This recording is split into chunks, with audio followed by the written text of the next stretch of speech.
Hi Stitchy friends, I'm Stephanie and welcome to my channel Little Lion Stitchery where we talk about cross stitch. So today I'm going to start off with a new free pattern that I created. This is the Triple Goddess Moon pattern.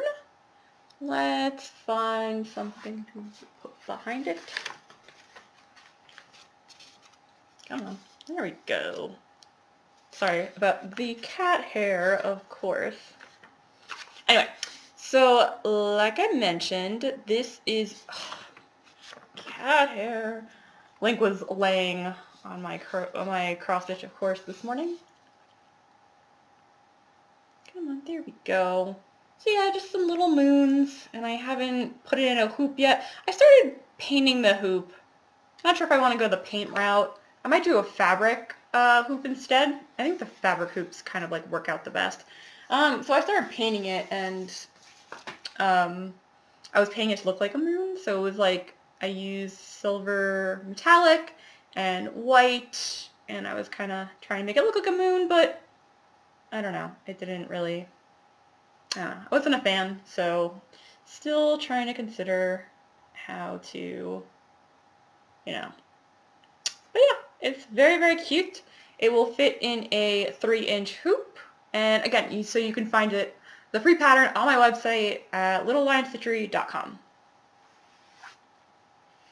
And then I was ironing yesterday, and then I've showed this before, but this is my little Stitch Your Own swimsuit, part of the Stitch Your Own season collection. And obviously this would be part of summer, but yeah, so I ironed it so it looks a lot better. And again, I just didn't get a chance to put this in a hoop. So although it fits in a 3-inch hoop, if you want it to be like full coverage, you're going to have to, so I negated there's a black circle that goes around it, so that obviously there's just a little bit of white in a 3-inch hoop, but even if you add that, I think you're going to have to go a few stitches out just to make it full coverage. So if you're stitching your background, that's just a little tip. I started doing them on obviously the colored fabrics so I don't waste floss, and I just want to cross stitch the background because I don't know, I like the little waves. I could have done it on like a flat colored background or a mottled fabric, but I decided to stitch it because I thought it would look cute. Anyway, but yeah, I've started doing it this way just because less stitching for me, and I don't know, I like the way it looks. And I created a new pattern, and if you follow me on my Instagram and my Facebook group, which there's a link down in the description if you want to join, you'll see a preview on Monday for this week's free pattern release.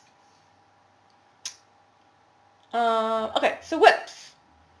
Whip. So, yeah, let me start with this, actually. So, baby Hailey was born early, so I quickly finished stitching up this, and, so this is on 32 count and olive even weave. It's a little, too soft for my liking. Like, when I was stitching, I would have to stitch, not that I stitched particularly tight, but I had to be more aware of how tightly I was stitching, just because it would pull a little bit.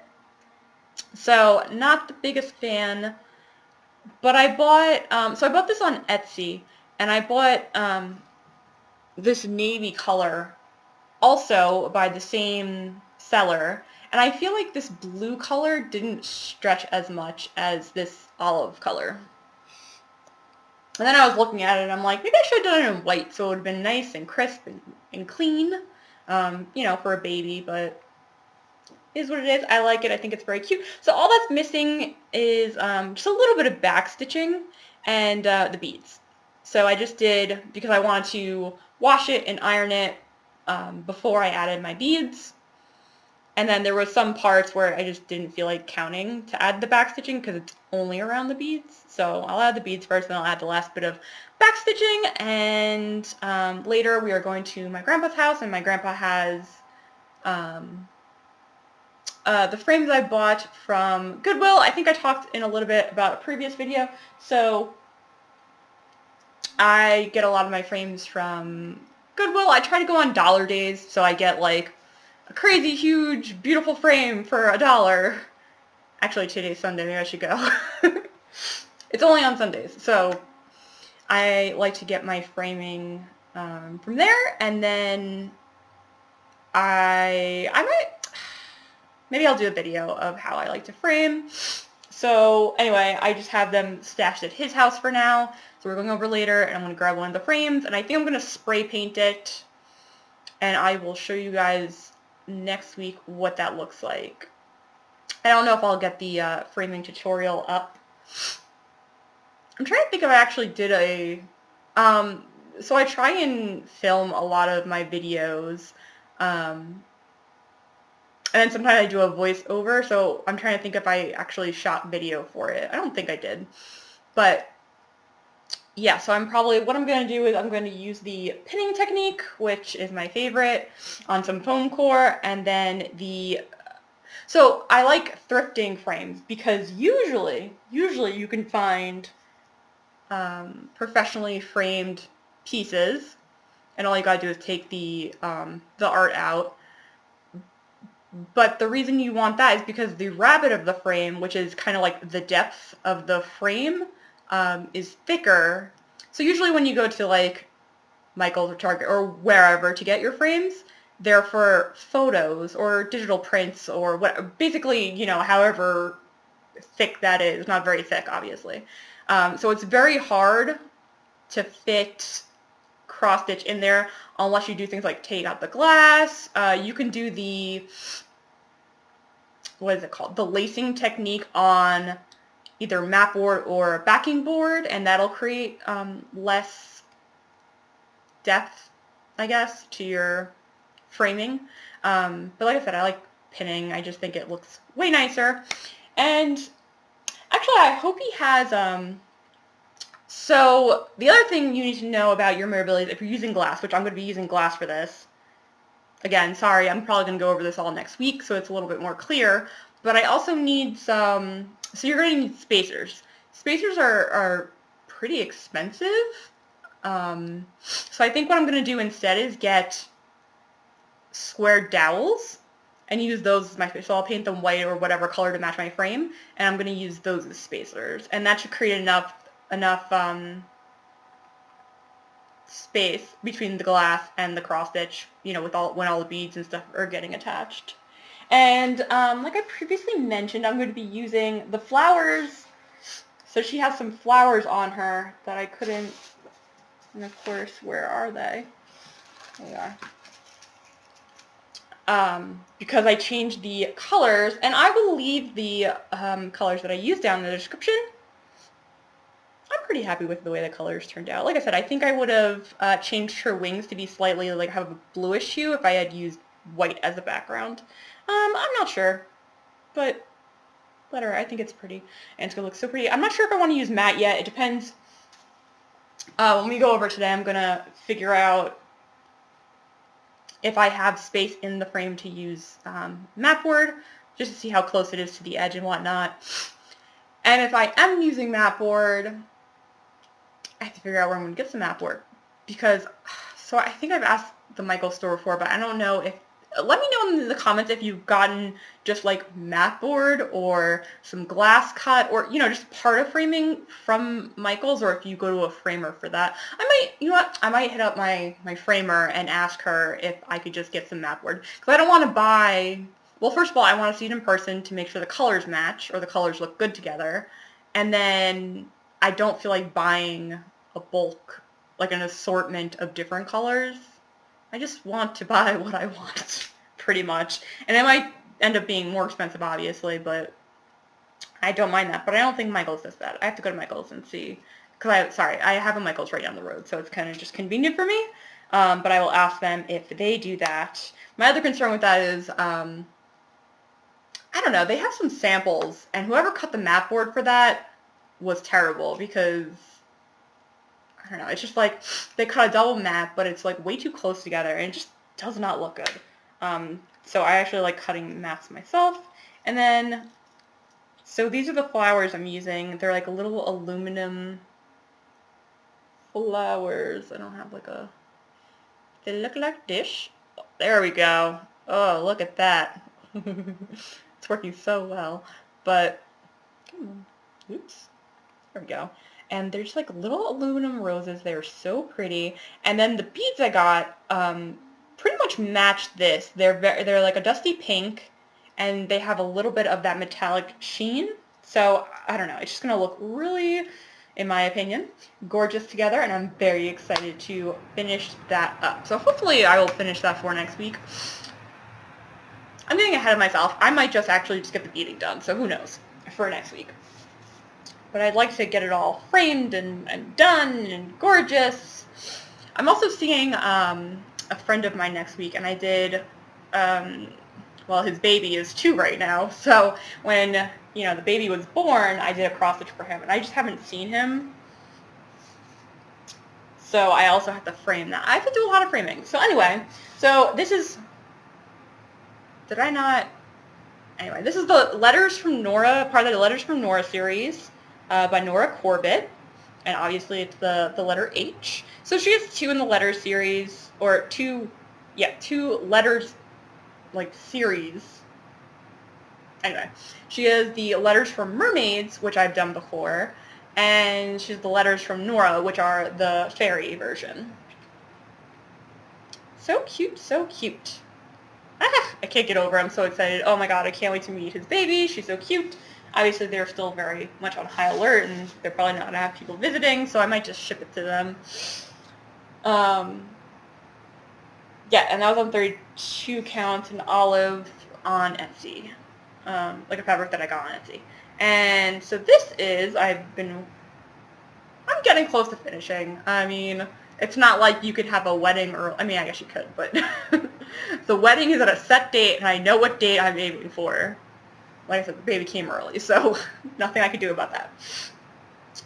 But this is Love Letters, part of the Love Letters series, Art Nouveau by Ink Circles.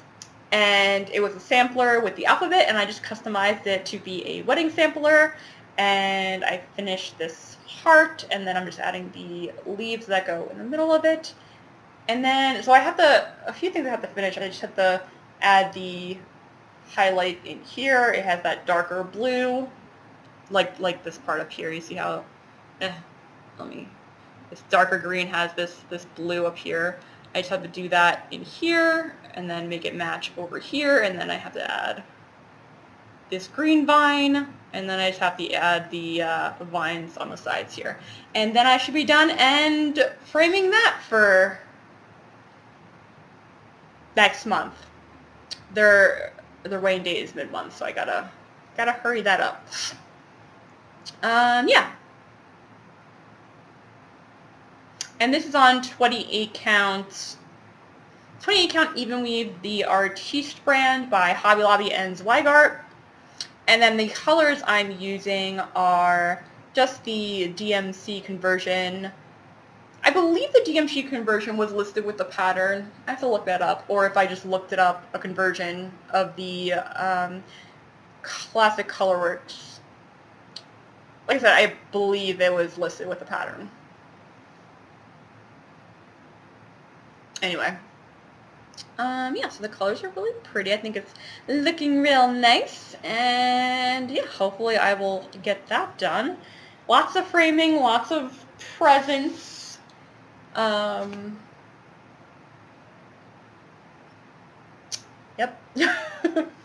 And then I've been working on, sorry if you guys, so that's pretty much it I've had for cross stitching, and then I've been binging The Walking Dead, so I've also been crocheting a lot.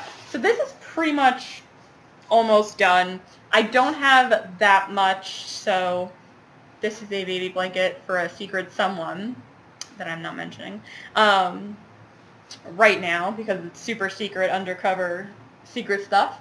Anyway, so this is pretty big. The more I crochet, I tend to crochet looser. So it's just it's becoming like a monster blanket, and it's just out of control. So yeah, like this is way too big for a baby. I think it's like up here, it's 40 inches across, and it's going to end up being a square blanket, which I'm not happy about, but I don't feel like buying extra yarn. Yeah, it's going to end up being square if it's not already square. But I don't feel like buying repeats of the extra yarn just to get a little bit more yardage out of it. So I'm working in the gray. I think I have enough yarn just for one last repeat. I mean, this is what I have. So this is curly one I'm working in, so there's a little bit less. But yeah, I think I should have enough for maybe one or two. I mean, I want to end on gray, and gray was the first color that I started with, so I should be able to get a good, like, sense, I guess, of how much I have left. So if I can finish with the gray, so I'm definitely going to buy another of the gray so that I could do a border with it.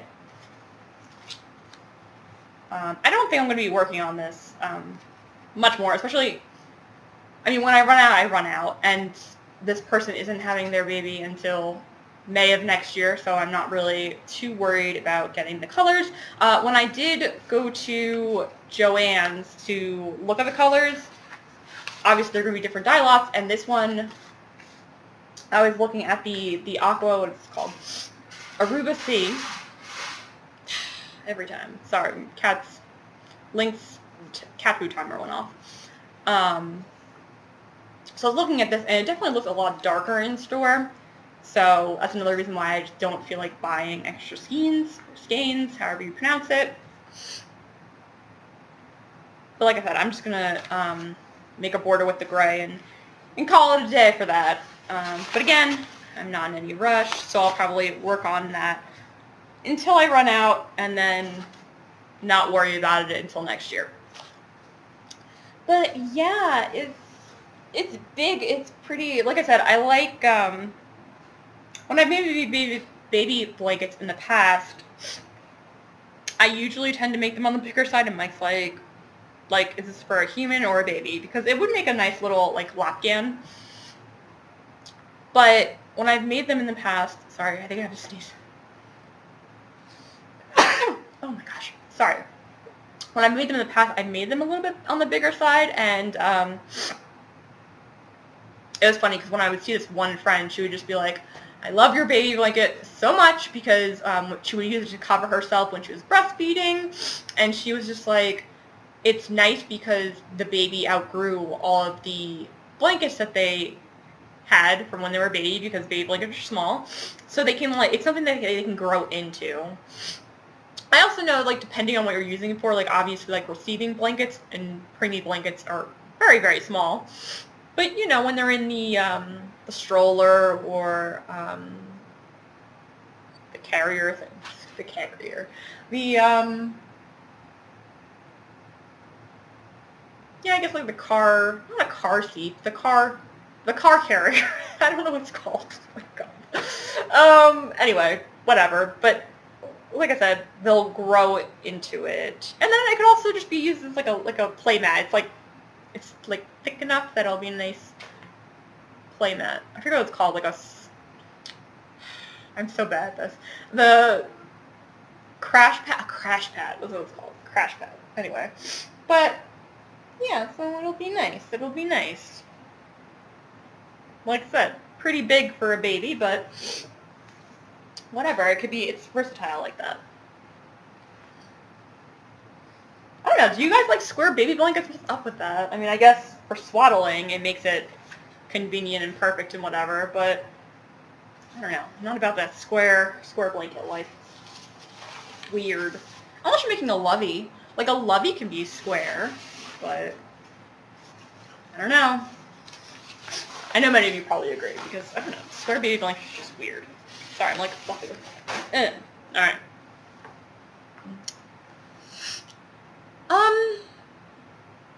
Sorry, I like made a mess, man. I just throw stuff everywhere and then clean it up after the video. I'm trying to think, what else? I don't know, not much. Like I said, I'm very excited to be framing and getting some things together. Oh, now I sneeze and now I'm all like sniffly and congested and whatever. Ugh. Anyway. I don't know, yeah, just making free patterns for you guys, and that's about it. Working on some other patterns, some top secret patterns. So I hope you enjoyed those. What is going on? Oh my god! So I don't know if you heard that. I turned off the volume on my laptop, and I think Mike's computer had a notification. Just can't get a moment's peace around here. Anyway. Whatever. I hope you're all having a lovely weekend and are getting a lot of stitching done, and I'll see you next week. Bye!